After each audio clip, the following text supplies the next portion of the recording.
Olá, sistema de informação. Tudo bem, esse período?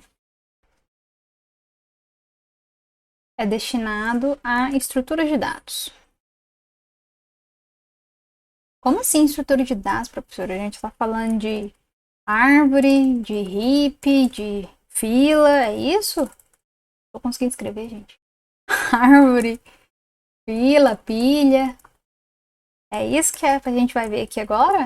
Não, não é isso. Quando a gente fala em estrutura de dado em R, a gente está querendo dizer vetor, matriz, data frame e listas, que é o que a gente mais vai utilizar aí na nossa disciplina. Vetor, nós já estudamos. Os vídeos anteriores descrevem bem. Vídeos anteriores. Agora, o objetivo do módulo do encontro 2 é justamente matriz, data frame e lista. Esse encontro eu vou deixar para vocês estudarem mais a fundo o que são cada um desses estruturas, conforme a apostila que está disponível lá no Moodle. Então, o que acontece? Lembra sempre que a gente pode pesquisar como é que funciona determinada função. Então, se você pesquisa matriz, ele vai dar o resultado aqui para você, matrizes, tá? Matriz cria uma matriz de um determinado valor. Aí nós temos as matrix e is matrix. O que isso quer dizer? O as, a gente está querendo falar que o que a gente passar para essa função, ele entender como uma matriz. E o is matrix, ele vai entender um valor verdadeiro ou falso para poder falar para a gente se aquilo é uma matriz ou não. Então, por exemplo, vetor. Vou criar um vetor, vou chamar de vetor simples. E vou colocar os números de 1 até 10. Quando eu executo isso aqui, beleza. E eu posso verificar qual que é o tipo. Se eu coloco dentro de class vetor simples, ele me mostra que eu tenho valores inteiros. Beleza. Agora, se eu quero verificar se isso é uma matriz, eu pesquiso no isMetrics. Então, vetor ponto simples. Resultado falso. Por quê? Porque isso aqui é um vetor, ele não é uma matriz. E como é que a gente cria uma matriz? Aqui ele vem mostrando para a gente qual que é o uso. Para criar uma matriz, do nada, a gente fala os dados, quantas linhas, quantas colunas que a gente quer e se é para começar pelas linhas ou não. Então, olha só. Se eu colocar matriz simples, recebe matriz. E quem é os meus dados? Eu vou colocar os dados de 1 até 20. Aí eu começo a falar quantas linhas que tem. Quantas linhas vai ter essa matriz? Eu vou falar que eu tenho 4 linhas. E eu vou falar que eu tenho 5 colunas. E o que acontece? Aqui, ó, o barrow, por default, ele é false. Então, vamos deixar assim. Quando eu executo essa matriz simples e mando imprimir a matriz simples, ele mostra aqui para mim. 1, 2, 3, 4, 5, 6, 7, 8. Ou seja, ele começou a preencher pelas colunas, tá vendo? Por quê? Porque o by row tá false.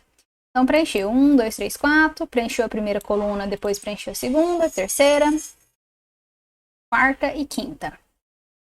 E se eu pesquisar agora se ele é uma matriz, is metrics, e passo o matriz simples, vai ser verdade.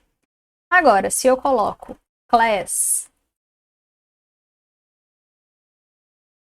matriz simples, ele me mostra que eu tenho uma matriz.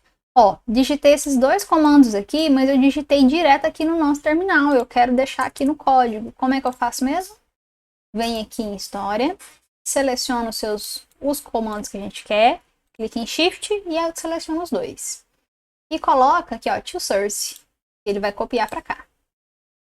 Ok, criamos uma matriz com o by row com false.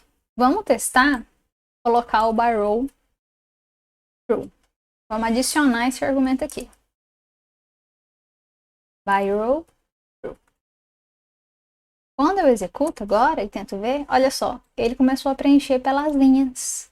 Então, às vezes, você tem alguns valores que você quer colocar como uma matriz, então você consegue falar se você quer que ele comece preenchendo pelas colunas ou pelas linhas. Um exemplo de como que isso é prático é, por exemplo, eu tenho o vetor x, vou colocar aqui de 1 a 5, eu tenho o vetor y, que eu vou colocar de 10 até 14, e o vetor z, que eu vou colocar de 21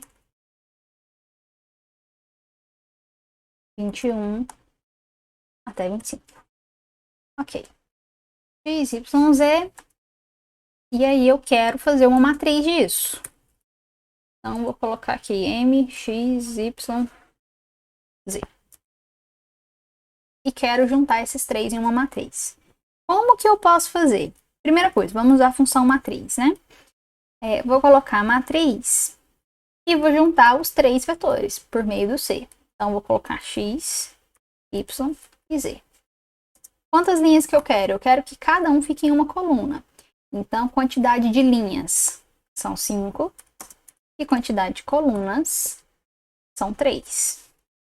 Eu quero que comece preenchendo pelas linhas? Não. Você pode colocar o false aqui só para ter certeza que você está colocando, mas o default é false. Desse jeito aqui, M, X, Y, Z. Nós temos os nossos vetores, 1, 2, 3, 4, 5, o vetor X, o vetor Y e o meu vetor Z. O que acontece? Se eu colocar aqui, ó, call names desse M, X, Y e Z, o que ele me retorna? Nada, porque eu não tenho nome na minha coluna, eu tenho só números. Mas eu posso falar que call names desse M, X, Y, Z vai receber os valores X, Y, Z. Quando eu faço isso e mostro a minha nova matriz, olha aqui, nomeei os nomes das minhas colunas. E do mesmo jeito, se você quiser, você pode nomear as suas linhas. Aqui, row names. Também pode nomear elas.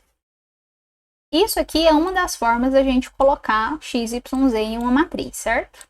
Outra forma que nós temos é utilizar o cbind e o rbind. O que isso quer dizer? Então, eu vou colocar aqui a matriz x, y, z, 2. E vou fazer o cbind. O que é o cbind? Ele concatena por meio das colunas. Então, se eu colocar x, y e z e mostrar aqui para mim qual que é esse resultado, ele já juntou os três vetores e já deu um nome para cada um deles. E se eu fizer a mesma coisa, só que utilizando a minha outra função, rbind, ele vai juntar pela linha. Então, vou ficar com a primeira linha em X, a segunda linha em Y e a terceira linha em Z. E aqui a gente tem um exemplo das nomes de linhas. Então, aqui, ó, row names do MX YZ3. Aqui. Ele me mostra o resultado dos nomes dessas linhas. Ok, pessoal? Já volto aí no próximo vídeo para a gente falar de data frame.